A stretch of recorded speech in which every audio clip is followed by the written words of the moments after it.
प्रिय छात्रों, एनसीईआरटी गणित कक्षा 10वीं में आप सभी का स्वागत है। आइए आज हम लोग प्रश्नावली 8.4 के प्रश्न क्रमांक 5 का पहला प्रश्न सरल करेंगे, जिसके अनुसार निम्नलिखित सर्वसमीकाएं सिद्ध करना है जहां वे कोण जिनके लिए व्यंजक परिभाषित हैं न्यून कोण हैं। पहला प्रश्न है इसके अंतर्गत कॉसेक थीटा ऋण कॉट थीटा का वर्ग बराबर 1 ऋण कॉस थीटा बटे 1 धन कॉस थीटा। तो बहुत ही महत्वपूर्ण प्रश्न है ये सभी परीक्षा की दृष्टि से। तो इस प्रश्नावली के प्रश्नों का अभ्यास आपको अवश्य करना चाहिए। तो इस प्रश्न में सबसे पहले हम लेफ्ट हैंड साइड और राइट हैंड साइड देख रहे हैं।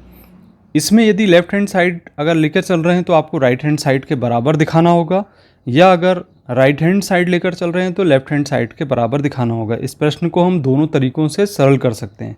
तो हमें ज्ञात है लेफ्ट हैंड साइड बराबर कॉसेक थीटा ऋण कॉट थीटा की घात 2।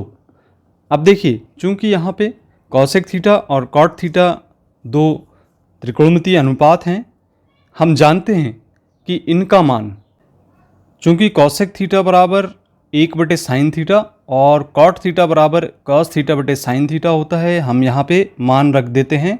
इसके स्थान पर इसे लिखेंगे हम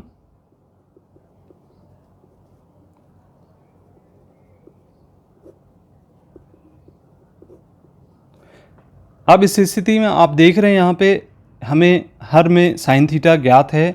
इसका हम एलसीएम लेते हुए इसे हम सरल कर देते हैं।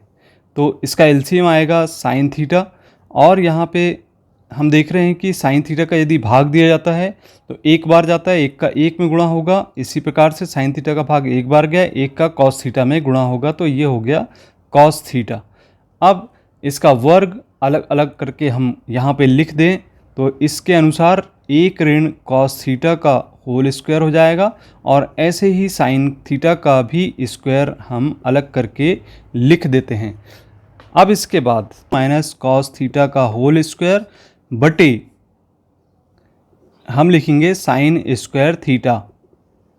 अब देखिए, हम सर्वसमीका जानते ही हैं कि सर्वसमीका के अनुसार साइन स्क्वायर थीटा धन कॉस स्क्वायर थीटा बराबर 1।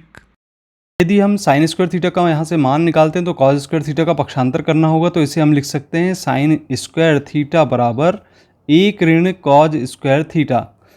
फिर इस मान को हम क्या करेंगे, इसके स्थान पे लिख देंगे।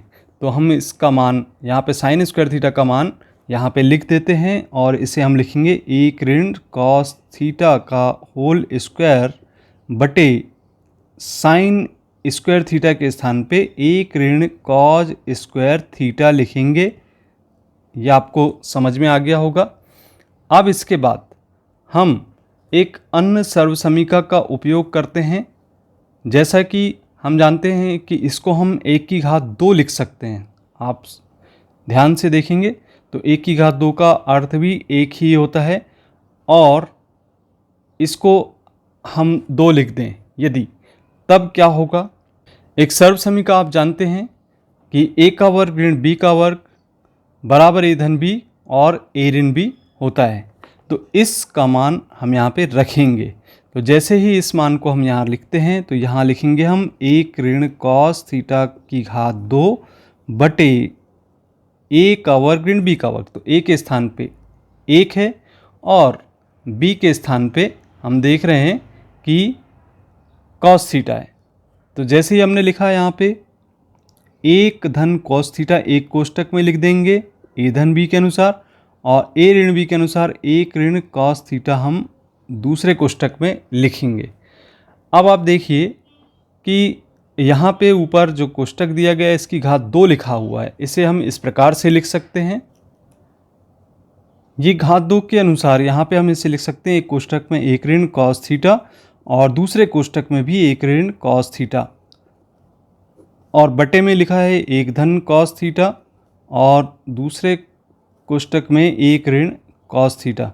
तो आप जैसा कि देख पा रहे हैं यहाँ पे हमें अंश और हर में 1 ऋण कॉस थीटा दिखाई दे रहा है।